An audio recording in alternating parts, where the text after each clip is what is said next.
Olá, bom dia.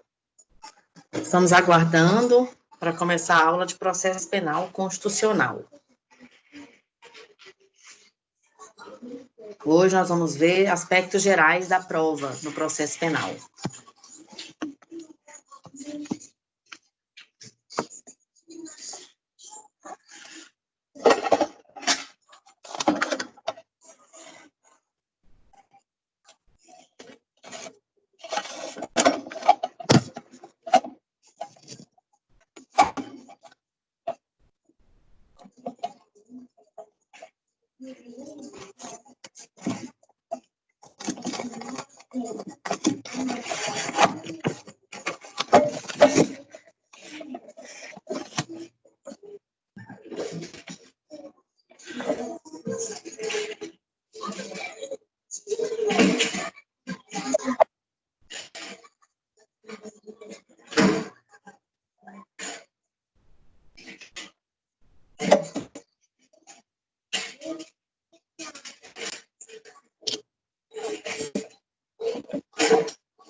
Olá.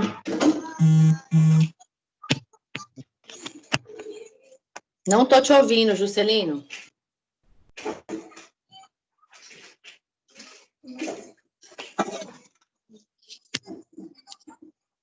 Não estou ouvindo você. Seu áudio tá ligado? O meu tá. Você tá me ouvindo bem? Assim? Tá me ouvindo? Não tô te ouvindo. Vê seu áudio. É o seu áudio. Porque o meu tá tranquilo aqui. Se você tá me ouvindo, o meu tá certinho. É no seu. O meu áudio é assim. Tem dia que ele é um problema sério para eu poder ouvir. Tem problema de internet aqui também. Então, peraí, provazinhas. Vocês, na aula passada, eu não lembro se a gente viu aspectos gerais da prova, ou se foi tudo para essa agora? Nós já vimos alguma coisa, se eu não me engano. Princípio, não foi? Se não me engano, parece que sim. Eu acho que a gente vai entrar agora em provas em espécie. Ok. Agora a senhora está me ouvindo? Tô te ouvindo. Agora sim. Então tá bom. Vamos começar então, Juscelino? Tá na hora, né? Tá. O provas em espécie, você leu aí, vocês leram os links aí que eu passei? Tem um link que ele tá mais, ele é maior, que é o de aspecto, ele é um link mais longo, vamos dizer assim, de leitura, mas é uma leitura muito válida, sabe? Aí eu deixei, mesmo sendo longo, porque normalmente eu estou colocando uns menores, porque eu sei que online, a pessoa ficar lendo na internet é meio cansativo, tem hora. Então, eu prefiro escolher textos menores para a pessoa ter mais noção, né? Do que ele está lendo. Mas, peraí, deixa eu aceitar outro aqui, o José. Mas a ideia eu deixei ele mesmo assim, porque a leitura é bem válida, sabe?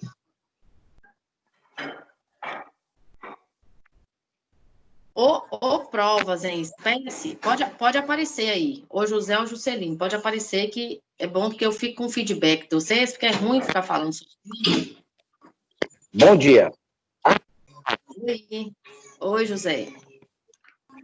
Tudo bem, professora? Tudo jóia. Então, tá só vocês dois, por enquanto, dá para ficar os áudios ligados sem problema. Vamos ver se vai entrar mais gente, porque agora com essas aulas gravadas, o povo não entra mais, não. Já vai direto para assistir a aula, né? Eu fico aqui falando sozinha. Teve um dia aqui, teve uma noite aqui que ficou eu e o Marcos só. Então, na provas em espécie, no início aí, na sessão 1 aí, a gente já está na última aula, então, praticamente. Tem essa aula, a próxima terça-feira, que aí eu termino provas em espécie e dou exercício de revisão, e na outra aula já é a prova. Então, a gente tem hoje outra e a prova. Ok. Certo? Mas a gente vai terminar, o programa que está no PEA, a gente vai terminar todo. Vai dar conta de fazer ele todo, de provas, tudo. A gente está certinho lá com o plano lá de ensino, com o que foi proposto no início do ano. Apesar de tudo, né? Nessa primeira aí, então, deixa eu aceitar Alexandre aqui.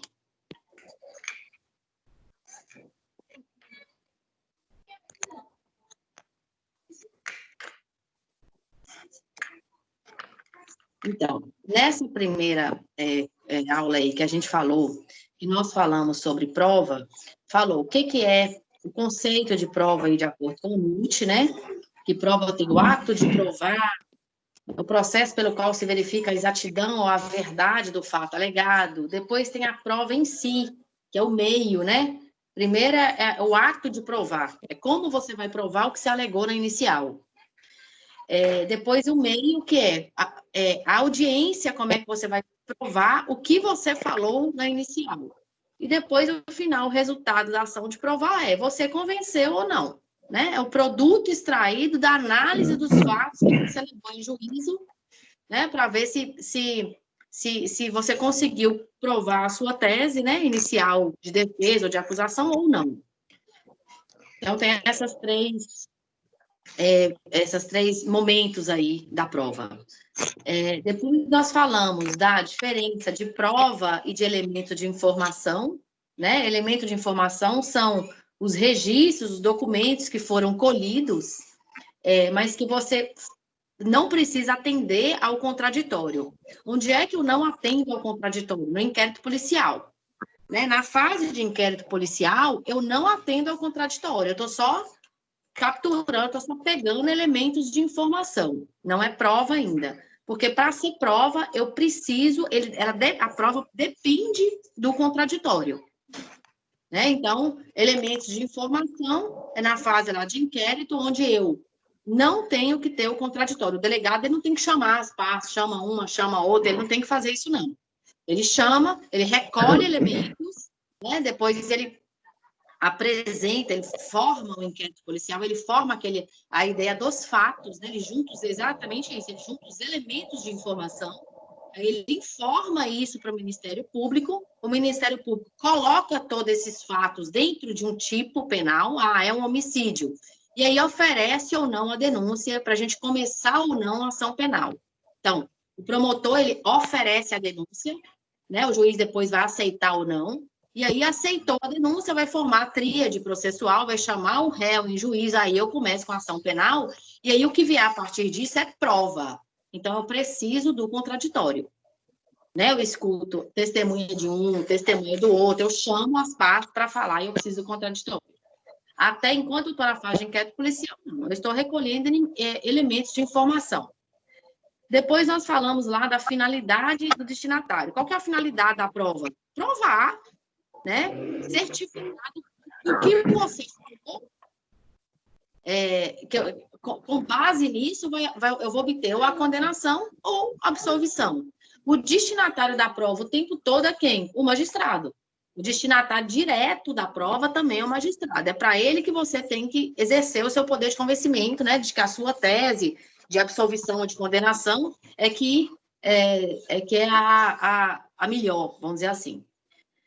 Atento para o fato, gente, que tem uma hora que você busca verdade real e tem outras horas que você busca verdade consensual.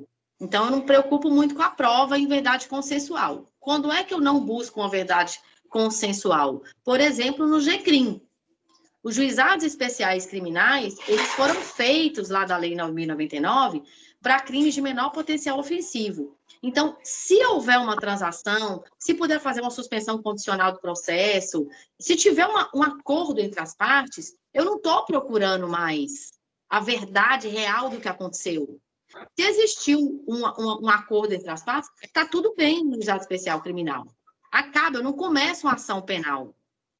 Agora, quando o crime quanto mais grave for o crime, mais eu vou buscar uma verdade real. Então, homicídio Tem como compor entre as partes? Eu quero saber o que aconteceu. Então, eu busco, então, a verdade real. O que foi que realmente aconteceu? Então, aí, eu preciso ter contraditório de prova. Um fala, outro vem juiz, outro fala, é isso. Quanto mais... Peraí, tem outra pessoa aqui no lobby, me estou. Quanto mais eu tiver... quanto mais o fato for... quanto mais... grave. Quanto mais grave, vocês estão me vendo, né? Peraí. Agora não. Ok. Quanto mais grave for o fato, quanto mais importante, vamos dizer assim, for o objeto jurídico protegido pela norma penal, mais eu vou ter tempo para falar, ou seja, mais eu vou para um procedimento mais longo, né, que é o procedimento ordinário, e mais eu vou querer buscar a verdade real. Quanto menos grave for o fato, mais eu posso fazer uma transação penal e menos eu posso buscar a verdade real. Ok? Ok, professor. Ok. Vocês entendem isso, né? Por que que no GCRIM eu não busco a verdade real? É devido ao acordo e ser um crime de menor potencial ofensivo. Potencial ofensivo. Então, é menor potencial ofensivo. Ocorreu um acordo entre as partes? Para que você vai começar a provar os fatos? Para que eu estou procurando verdade real? Ele já se compuseram, já teve composição, houve transação, então não busco verdade real. Ok? Ok. Os princípios aplicáveis às provas que a gente viu aí, eles não se excluem, a gente viu na aula passada, eles não se excluem. Então, o princípio da autorresponsabilidade das partes. Cada um é determinado, o ônus jurídico é algo do qual a parte deve se desincumbir para obter um resultado jurídico favorável à sua pretensão. Cada um dos sujeitos processuais é responsável pela consequência da sua inatividade. Significando isso que cada um é responsável, a autorresponsabilidade das partes, por formar o convencimento do juiz. O princípio da aquisição ou de comunhão de prova, a gente viu na aula passada, que é o quê? Não interessa se você que apresentou a prova, se eu puder, se aquela prova for, não interessa a quem a prova pertence, se aquela prova puder me ajudar, eu posso, a defesa e o juiz, ela pode se utilizar dessa prova, independentemente de quem que foi que produziu a prova. O autor apresentou um documento que depois o réu que usou, né? Não tem problema. O autor não pode falar, não, peraí, você não pode usar a minha prova porque eu que apresentei. Pode. Então, aqui tem o princípio da comunhão de provas ou da aquisição da prova. Apresentou a prova no processo, a prova é de comunhão das partes, né? É comum. Eu utilizo aquela prova independentemente se é para acusação ou para defesa. O princípio da verdade real, a gente já falou dele, né? Busca a reconstituição fidedigna dos fatos. Quanto mais grave for o fato, mais eu vou buscar uma verdade real. Princípio da liberdade probatória. As partes podem utilizar quaisquer meios permitidos em direito, né? E daí veio aquela ideia, e provas ilícitas, e gravação telefônica, e escuta. Como é que é? Ele não pode usar meios ilícitos que violem normas legais ou normas constitucionais. Fora disso, é livre para apresentar qualquer tipo de prova. Princípio da inexigência da autoincriminação, artigo 5º lá da Constituição já fala que ninguém é obrigado a produzir prova contra si mesmo, né? E não é nem contra si mesmo. Tem algumas coisas, tem algumas horas que você não toma, por exemplo, a obrigação da parte de falar a verdade, né? Você não pode obrigar a mãe, o marido, o filho, aí depende o uso contra, né? Contra o filho, contra a esposa, contra o pai, contra o esposo. Então, tem hora que você escuta o depoimento, mas você não toma como obrigação de falar. Então, esse princípio é inexigência de autoincriminação. Ninguém pode ser obrigado a produzir prova contra si mesmo. Imagina, o Código, a Constituição já permite que você não precisa produzir prova contra ente muito querido e muito próximo, faça ideia contra você mesmo. Princípio da presunção de inocência, né? Ou estado de inocência, ninguém pode ser considerado culpado até trânsito em julgado de sentença condenatória. Princípio da audiência contraditória, que é o quê? Toda prova realizada admite uma contraprova, porque aqui eu estou buscando a verdade real, então eu preciso de produzir, né? A produção de uma prova induz a que aquela prova pode ser contradita. Natureza jurídica, nós falamos também, né, na aula passada, procedimento e objeto da prova. As provas possuem natureza processual, claro, elas vão ser produzidas dentro de um processo penal. Inaugurei e começou-se uma ação penal. Tem contraditória, eu começo a produção de prova. Então, a natureza é processual porque ela está totalmente disposta lá no Código de Processo Penal. Como é a ordem dela? O que você faz primeiro? Tem uma ordem, né, na audiência. Então, a última coisa é o interrogatório do réu. Primeiro eu vou escutar a acusação, depois defesa, depois eu faço isso, depois a cariação, perícia, etc. Depois eu escuto o réu, depois vem a sentença. Tem uma ordem, tem uma sequência, né, processual determinada no Código de Processo Penal. Então, natureza processual, aplicação imediata. Verdadeiro direito subjetivo. Tá? O Távor aqui está falando, por que direito objetivo à prova? Verdadeiro direito subjetivo, desculpa. Porque eu tenho obrigação de provar, eu tenho obrigação de apresentar 8 testemunhas, é direito o quê? Subjetivo. Eu posso fazer isso. É um direito meu, mas eu não sou obrigada a fazer. Eu não quero provar a prova, e aí? E aí? E aí nada. Segue o processo penal sem a produção de todas as provas, porque o direito seu é subjetivo. E se você for condenado? Foi condenado. É um direito seu subjetivo. Não tem obrigação de apresentar prova. O objeto aqui, o objeto da prova é aquilo que você quer demonstrar, né? Eu quero demonstrar que essa pessoa me furtou. O objeto da prova é o quê? Você vai fazer o quê? Onde você estava, quem viu que furtou, o objeto furtado está na mão dele. É isso que você vai provar. O objeto da prova é comprovar a sua tese. Tem alguns fatos que não necessitam de prova. Então, o direito precisa de prova, exceto norma estadual, municipal ou estrangeira. Aí eu preciso provar. Fatos notórios são de domínio de consciência média da população. Eu preciso provar num processo que a capital de São Paulo é São Paulo? Eu preciso provar que a capital do Brasil é Brasília? Fatos notórios não precisam ser provados. Presunções eu não preciso provar também. Está presumido, então não existe prova.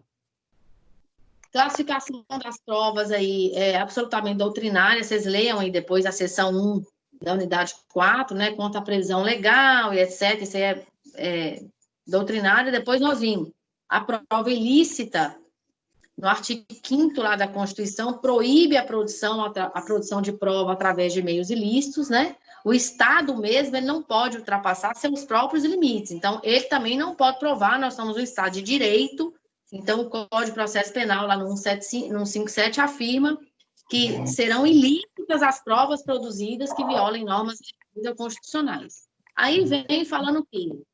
As provas com interceptação, com escuta e com gravação. Temos contato com investigação que utiliza interceptação, aí fizemos lá depois a distinção na aula passada de cada um. A interceptação, um terceiro que não participa da conversa grava e nenhum dos dois interlocutores sabe. A escuta, um terceiro capta a conversa com a permissão de um deles. E a gravação telefônica é a própria pessoa que não tem terceiro mais. Um dos dois que está falando é que grava. Mamãe. Oi, amor. Depois de você trabalhar, você pode consultar isso também no Hotel Mave? Sim. Depois aqui, nós passamos agora para a aula de hoje. Eu estava revisando a aula passada, né? Que era meio de prova, princípios, foi isso que a gente viu. Na aula de hoje, nós vamos ver, então, a prova em espécie. O que significa? O que vocês acham que é prova em espécie? Eu falo assim, nós vamos ver agora a prova em espécie. Significa o quê? O que é?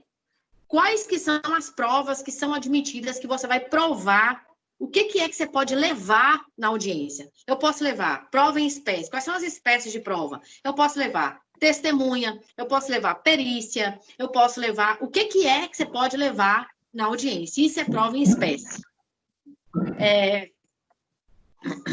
Aqui tem um primeiro vídeo aí, na seção 2 da unidade 4 aí, tem um vídeo que fala um nome bem difícil aí, serendipidade. O encontro fortuito de provas também é chamado de serendipidade. Aí você vai abrir lá para ver o que é serendipidade, né? Fala encontro de provas fortuitas, etc.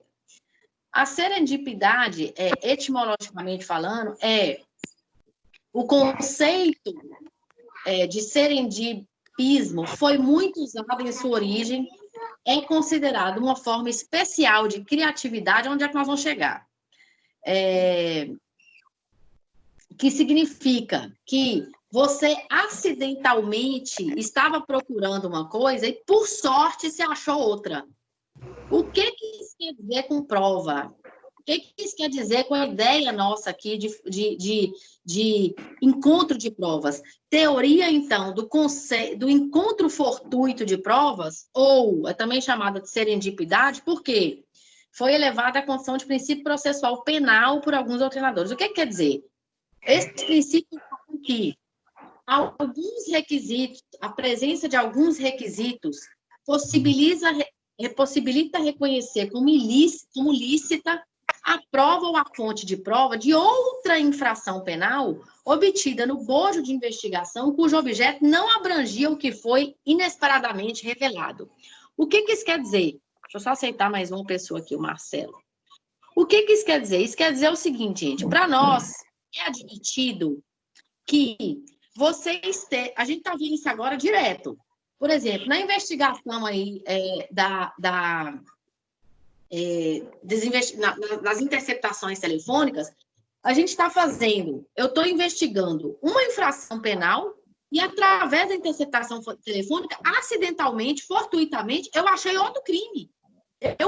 Eu acho prova acidentalmente de outra infração que nem é a infração que eu estou averiguando, entende?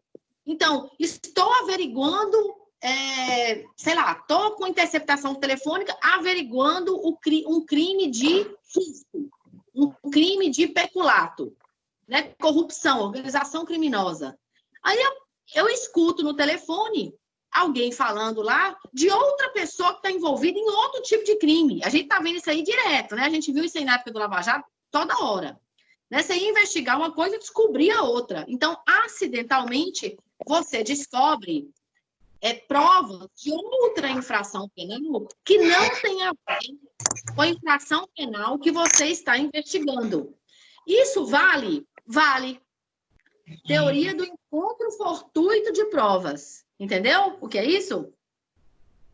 É também chamado de serendipidade. E foi elevado à condição de princípio processual penal por alguns doutrinadores. Quer dizer o quê? Quer dizer que, se você estiver investigando,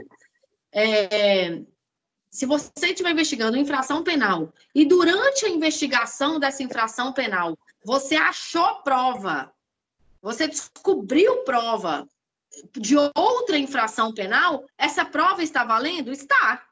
Ela vale como prova para começar uma investigação de uma segunda infração penal. Ok? Ok. Então, as normas que a gente está falando aqui, elas não se excluem. Ou seja, a prova encontrada deve ser referente a crime conexo ou continente aos delitos objetos da investigação. Casos de conexão ou continência estão lá nos artigos 76 e 77 do Código de Processo Penal. Ou seja, eu achei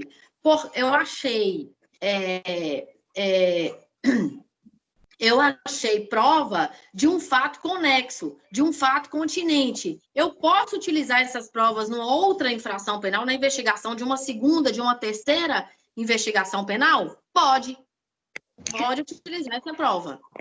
Né? a autoridade policial tem que comunicar ao juiz desse novo crime, né, dessa novo crime conexo que foi descoberto.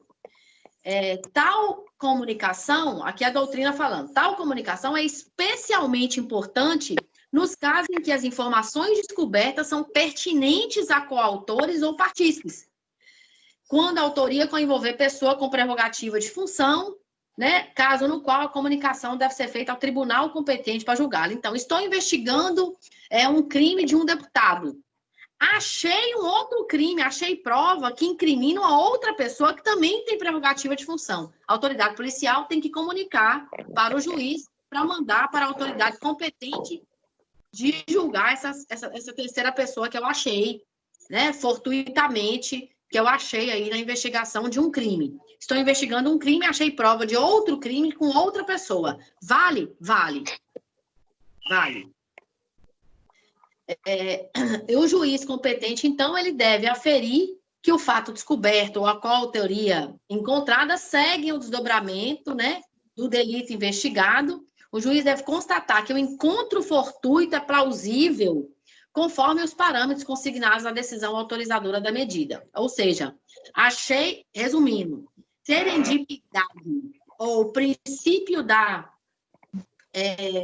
teoria do encontro fortuito de prova significa fortuitamente, por sorte, eu encontrei prova, eu encontrei um fato conexo aí, ou que tem a ver, ou que me indica que houve uma outra infração penal, que tem outro crime aí.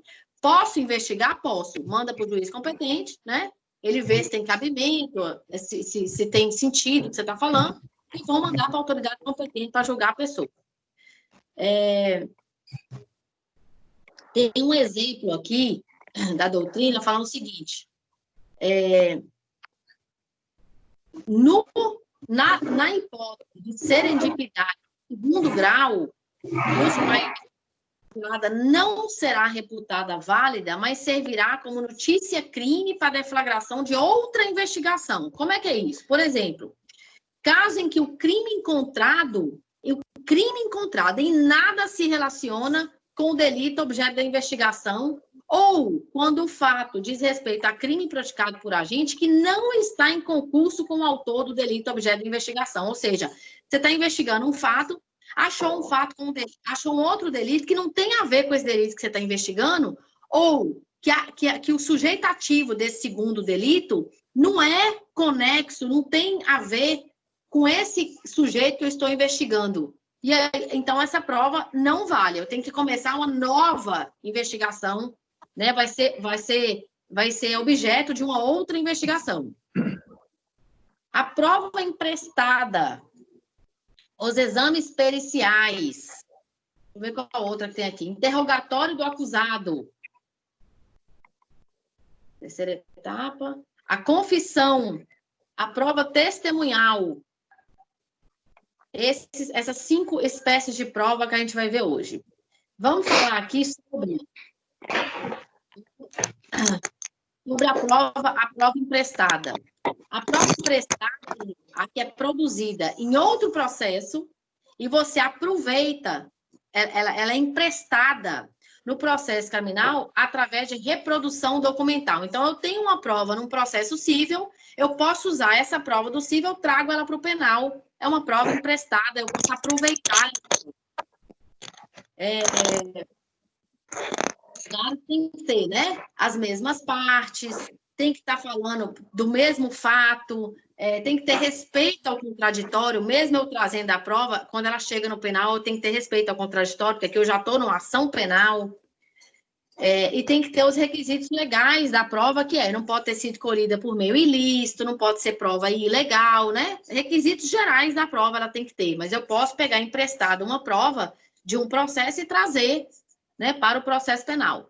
Exames periciais. A prova pericial é uma espécie de prova técnica. Quando é que eu peço perícia? Quando o conhecimento ou a prova daquele fato precisa de um conhecimento técnico que o juiz não tem, nem as partes. né? Então, eu preciso provar através de uma perícia. Eu chamo uma terceira pessoa, um médico, eu chamo um engenheiro, eu chamo um dentista, eu chamo alguém que tem conhecimento técnico para provar aquilo que as partes estão falando. Então, é uma espécie de prova técnica que pretende demonstrar um fato que cientificamente é comprovável e que o juiz e nem as partes têm competência técnica para analisar. No processo penal aí, prova pericial está lá no artigo 158 e termina só no 184. O que é importante falar aqui da perícia? No processo penal, se um crime deixar vestígio, é obrigatório o exame pericial. Então, o crime deixou vestígio, tem que provar através de prova pericial? Sim, é obrigatório. Exame pericial é obrigatório em crimes que deixam vestígio. Então, caso os vestígios tenham desaparecido, e só se tiver desaparecido, é que eu vou conseguir, é que eu posso produzir o exame que a gente chama corpo de delito indireto, que é feito através de quê? De outro tipo de prova que não é o exame de corpo de delito direto lá na vítima. E não é só na vítima, né? Na situação em geral. No contexto lá do crime. Deixou vestígio, vai analisar o vestígio, diretamente no vestígio. Ah, o vestígio foi apagado. Como é que você prova, então? Exame de corpo de delito indireto. Ou seja, qualquer outro tipo de prova que serve para provar, que serve para indicar o que aconteceu ali. Então, testemunhal, fotografia, filmagem, né, protocolo médico, está lá no 167 do Código de Processo Penal. O Ministério Público, assistente de acusação, vítima e querelante, ou seja, quando a ação for privada, que eu entro com pedido, eu e não o Ministério Público, permite que as pessoas formulem quesitos para os peritos e indiquem assistentes técnicos. O assistente técnico atua como um especialista de confiança das partes e ratifica o contradito lado oficial. O que é isso? Seguinte, eu tenho um exame pericial para fazer. Vai fazer uma perícia técnica aí num local. Eu nomeio, o juízo vai lá e nomeia um perito oficial, perito do juízo. Aí eu indico um assistente técnico, que é quem? É um outro engenheiro da minha confiança que vai acompanhar os trabalhos do perito. Aí o meu engenheiro vai falar, o laudo que ele fez eu também concordo, ou então não concordo do que ele fez. A outra parte também pode indicar um perito de sua própria confiança, para acompanhar os trabalhos do perito oficial. Eles não podem dar pitaco lá no laudo oficial, eles vão acompanhar o trabalho. Eles vão, né, ratificar ou contraditar o laudo oficial. O resultado da perícia deve ser apresentado em um laudo pericial, constando todas as observações e as respostas aos quesitos formuladas pelas partes. As partes podem, inclusive, requerer a oitiva do perito em audiência. O que isso significa? Significa que, quando eu mando um perito, quando tem necessidade de uma perícia técnica, de uma análise técnica no processo, o perito oficial, ele vai lá, por exemplo, para ver o corpo. Eu mando meu assistente técnico e a outra parte também mando dela. Eu mando perguntas para o perito que eu quero que ele responda quando ele for lá analisar o corpo. Eu mando pergunta para o perito. Essas perguntas chamam de quesitos. O perito oficial ele tem que responder aos meus quesitos, às perguntas da acusação e da defesa, e a gente, a acusação e a defesa, a gente pode pedir também para ouvir o perito em audiência. Apesar dele ter respondido tudo, ter mandado todas as respostas aos quesitos, etc., para o processo, a gente pode querer ouvir o perito em audiência. Ok? Ok. Tem alguma dúvida até aqui? Pode prosseguir, professor. Oi? Pode prosseguir, professor. Ok. Eu te subindo, mano, pra tirar meu filho em cima do móvel. Só um minutinho. Eu tô falando em cima do móvel. Ok. O interrogatório do acusado é a terceira espécie de prova. O interrogatório do acusado é ato personalíssimo, lógico. Não pode mandar ninguém em nome dele. Através do qual o acusado é questionado sobre os fatos narrados na inicial acusatória. Muitos doutrinadores identificam o interrogatório como meio de defesa. Porque, claro, né, alguns falam que o interrogatório não é meio de prova, é meio de defesa do sujeito, que é a hora que ele vai falar a parte dele, a hora que ele vai falar a versão dele. E consideram o interrogatório como fonte de prova, não devendo ser enquadrado na vala comum dos meios de prova. É importante que o interrogatório é regido pela espontaneidade, de forma que o réu não pode ser compelido fisicamente ou psicologicamente a falar. O Código de Processo Penal, lá no 87, ele estabelece 3 fases para o interrogatório. Primeira etapa. Na etapa preliminar, o juiz adverte o réu sobre o seu direito constitucional ao silêncio. Ou seja, o cara está lá sentado, agora é o interrogatório do réu, é a última coisa da audiência, né? É o interrogatório do réu. Primeira coisa, o juiz vira para o réu e fala, olha, você tem o direito constitucional de ficar em silêncio. Primeira etapa do interrogatório, o juiz tem que falar isso. Segunda etapa. Na etapa de qualificação, o acusado é questionado sobre as informações pessoais dele. Como é que você chama? Onde é que você mora? O que você faz? Onde é que você trabalha? Oportunidades sociais que ele teve? O que você estudou? É a identificação dele, né? E na terceira etapa é que ele vai falar sobre o fato. Ele vai ser questionado a respeito dos fatos narrados na acusatória. Então, primeira fase eu falo, você está aqui sentado, mas você não precisa falar se você não quiser, tem direito ao silêncio. Ele vai concordar com falar? Vamos te identificar. Quem é você? O que você faz? Onde é que você estuda? O que você trabalha? É casado? Não é? Tem filho? Não é? Etc. Respondeu tudo, vamos para a terceira fase, que é o que você sabe do fato narrado na inicial? Onde é que você estava no momento? O que você estava fazendo? E etc. O interrogatório deve ser sempre acompanhado de defensor técnico, né, advogado, devendo o juiz nomear defensor dativo se o réu não tiver advogado. Atenção que, no interrogatório policial, quando eu estou na fase de inquérito policial, eu tenho que ter a presença do advogado? No inquérito policial, o delegado, ele está lá com o sujeito, eu tenho que ter a defesa técnica? Não. Por quê? Por que não tem? Não é obrigatório. Se tiver, pode? Pode. Mas por que não é obrigatório? Porque é a fase inquisitória, né? Porque eu estou colhendo elemento de informação, lembra? Não é prova. É elemento de informação. O elemento de informação é obrigatório ou contraditório? Não. Não. Então, eu não tenho obrigação legal. Eu não tenho obrigação de ter uma defesa técnica já, não. Se tiver, ótimo. Mas não é obrigatório. O Código de Processo Penal, lá no 85, ele defende ele garante, né, o direito de entrevista prévia com o defensor. Ou seja, antes de entrar para o interrogatório, o acusado pode ir lá, o réu pode ir lá, o que vai ser interrogado, ele pode falar sozinho lá com seu defensor sem problema, né? Entrevista prévia com ele. Então, essa aqui são sobre o interrogatório, que alguém tem doutrinador que acha que nem é meio de prova, que o interrogatório é meio de defesa, e tem 3 fases, né?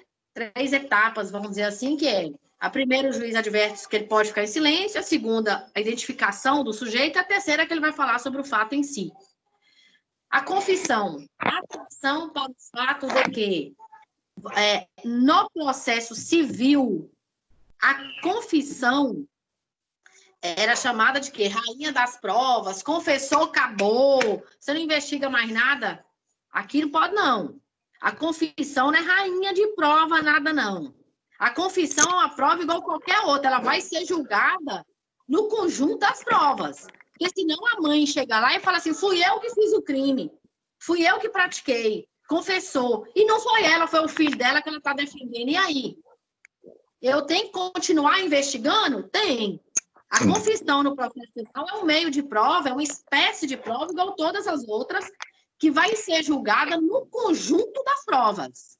Eu vou analisar a confissão igual eu analiso todas as outras provas. É lógico, né, gente, que o sujeito confessou, né? O sujeito confessou, claro que tem um peso, mas eu vou analisar essa confissão de acordo com o conjunto das outras provas, além do que ele falou. Vamos ver se bate o que ele falou com o conjunto das outras provas.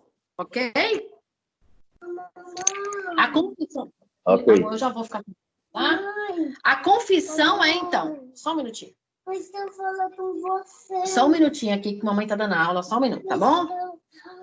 A confissão, então, é a admissão por parte do acusado dos fatos narrados na inicial. Atualmente, ela deve ser avaliada com as demais provas do processo. E, embora a condenação seja muito provável, ela não ocorre automaticamente. A confissão não dá automaticamente a condenação para o sujeito. Eu já vou falar com você, só um minuto. A confissão, então, lá no 197 até 200 do CPP, a confissão é divisível. O que significa isso? Eu posso confessar uma parte do que está na peça acusatória e não confessar outra parte. Eu posso dividir a confissão. Ela é retratável. Eu posso confessar e falar, desculpa, eu menti. Retratei a confissão. Ela é informal. Ela é expressa. É pessoal e voluntária. Né? No que tange aos efeitos da confissão, ou seja, eu não posso obrigar alguém a confessar. No que tange aos efeitos da confissão, ela vai ser simples quando o réu confirma os fatos da denúncia ou queixa e qualificada quando o réu confirma o fato, mas acrescenta causa que exclui a ilicitude ou a culpabilidade. Ele confessa uma causa, mas ele acrescenta uma outra coisa na confissão dele, que dá causa de excludente de ilicitude, né, ou excludente de culpabilidade. O que é excludente? Quais são os excludentes de ilicitude? Lembra? Legítima defesa, estrito cumprimento de dever legal, exercício regular de direito e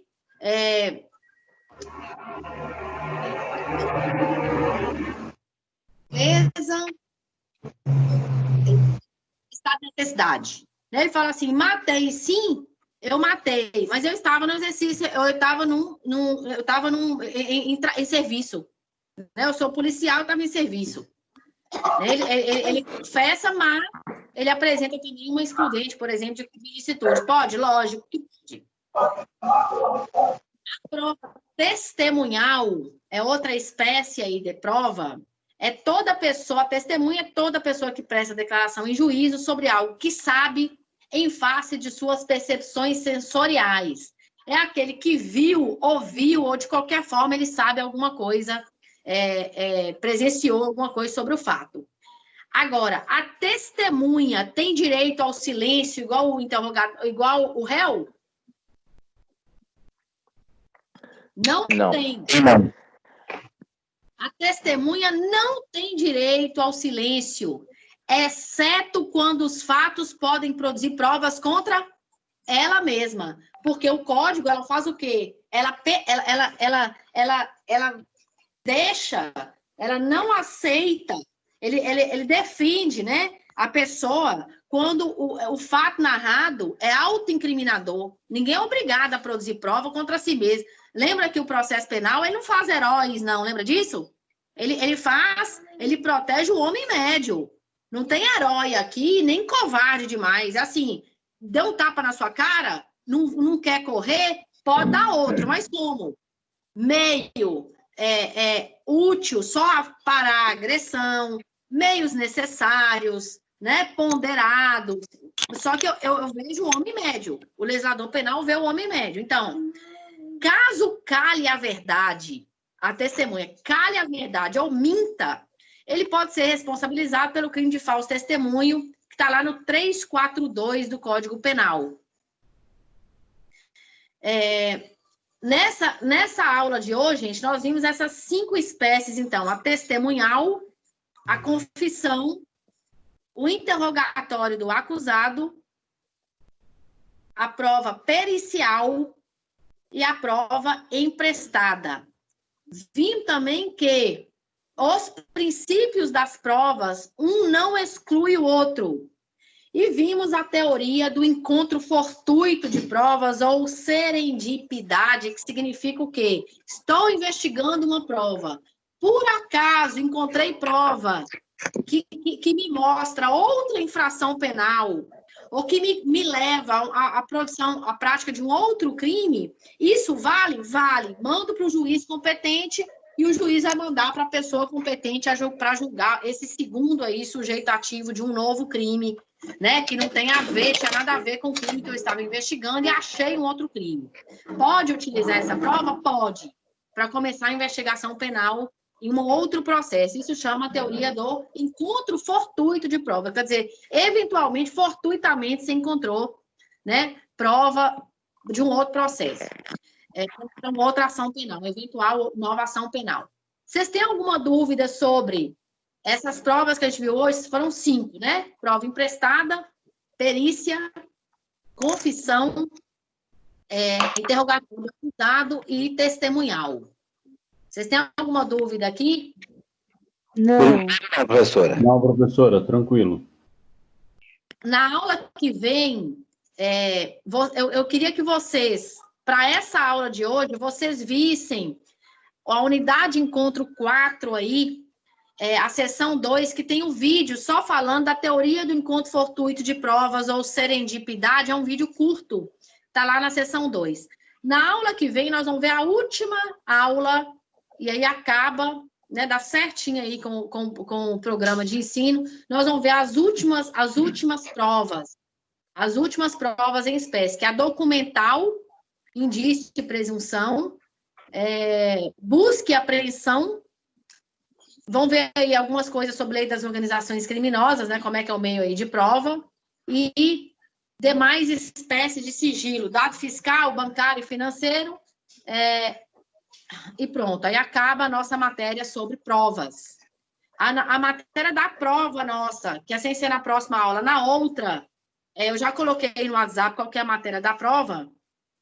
E vou dar também na próxima aula, até a próxima aula, eu lancei para vocês um exercício de revisão para vocês fazerem na semana, para poder se preparar para a prova, ok? A matéria da nossa prova é competência, em razão do lugar, etc., unidade de ensino 3 e 4 do AVA. Competência em razão do local, da matéria, etc. E que mais? E meio de prova. E isso que a gente viu, que a gente está vendo desde a aula passada, que são aspectos gerais da prova no processo penal. Ok? Ok, professora, obrigado. Tudo bem, mestre. Ok, obrigado. Eu vou ver se eu já passo nessa semana ou na próxima o exercício de revisão, tá? Positivo. E qualquer coisa, na última aula, a gente resolve o exercício, eu ver dúvidas que vocês tiverem sobre o exercício, ok? Tudo bem. Sim. Tudo bem, mestre. Então, tem uma, acho que a Esther, né, que foi a última que entrou agora, vou ficar mais um pouquinho aqui, só ver se entra mais alguém, mas se não tiver dúvida nenhuma, a matéria, a prova, a aula de hoje é sobre esses meios de prova, ok? Aliás, provas em espécie. Esther, que entrou depois, tem alguma dúvida aí sobre alguma coisa das aulas passadas ou dessa agora?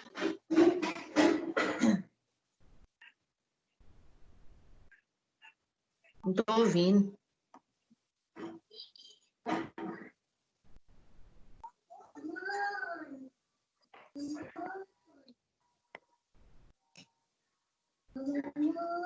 Oi, amor. Já vou falar com você. Não, professor, tudo ok. Ok, então. Então, bom dia para vocês. Vocês leiam, por favor, essa matéria que eu deixei no WhatsApp. Essa aula aqui foi gravada, eu já posto amanhã ou depois, se vocês quiserem rever, sobre prova em espécie. E nas próximas, na próxima aula, a gente termina a prova em espécie, ok? Tudo bem.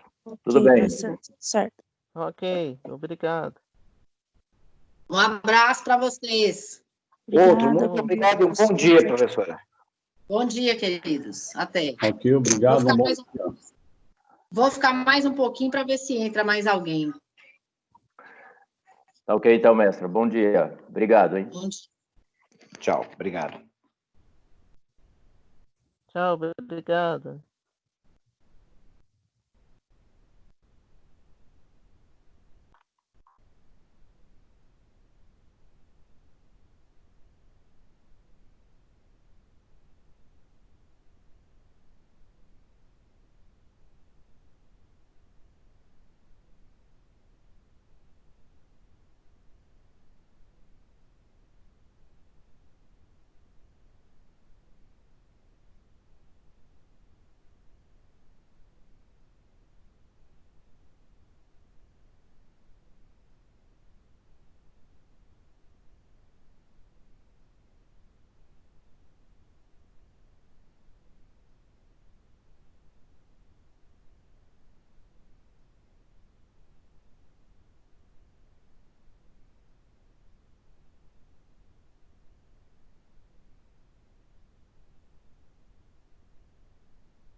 Tá bom.